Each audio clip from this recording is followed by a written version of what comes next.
Ciao a tutti, oggi siamo a Subit nel comune di Attimis. Quello che oggi andremo a fare sarà il Sentiero dei Folletti ed è un sentiero molto semplice, adatto a famiglie con i bambini oppure a chi vuole fare una passeggiata domenicale. In verità in questa zona c'è poi anche il Sentiero delle Streghe e il Sentiero delle Zuffine. Allora, tutti e tre sono dei sentieri tematici e ognuno ha la sua particolarità, nel senso, nel Sentiero dei Folletti troveremo le piante medicinali, mentre in quello delle Streghe troveremo le piante velenose e in quello del Sentiero delle Zuffine troveremo invece le piante commestibili. Noi lo consigliamo assolutamente, non è un sentiero complicato, nessuno dei tre è complicato e si percorrono in circa 2 ore. Consiglierei di venire nel mese di marzo, dove la fioritura delle primole, dei crocchi e di tante altre piante e forse lo rende ancora più piacevole.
Bene, anche oggi abbiamo terminato il percorso, adesso con la nostra carta tabacco vi spiegherò un attimino il giro che noi abbiamo fatto.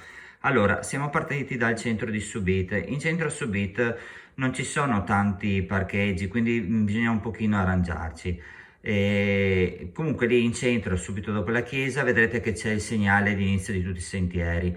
Noi per allungare un pochino abbiamo preso prima l'ex strada militare, che ci ha portato fino a questa curva dove nel video voi vedete il parchetto con i tavoli e le panchine dove poter fare un picnic. Allora, questo pezzettino di strada qua è abbastanza panoramica, almeno d'inverno, poi d'estate con il fogliame si riduce la visibilità, però è carina da fare. Da questo punto qua noi siamo ritornati indietro. Sulla sinistra vedrete che c'è un cartello un po' sbiadito che indica il sentiero delle Streghe, e fate molta attenzione perché non è immediato, non lo vedete facilmente, bisogna un attimino stare attenti. Prendete questo sentiero che vi porterà fino al Sentiero dei Folletti. A questo punto farete tutto il giro, che è un giro ad anello, fino a ritornare al centro di Subito dove avrete parcheggiato la macchina. Allora, noi lo consigliamo assolutamente alle famiglie e tutti i tre sentieri sono molto semplici. L'unica cosa, prestate attenzione, che comunque sempre è un sentiero nel bosco. E il video finisce qui, io spero di essere stato d'aiuto, essere stato utile, e un saluto a tutti quanti, ciao!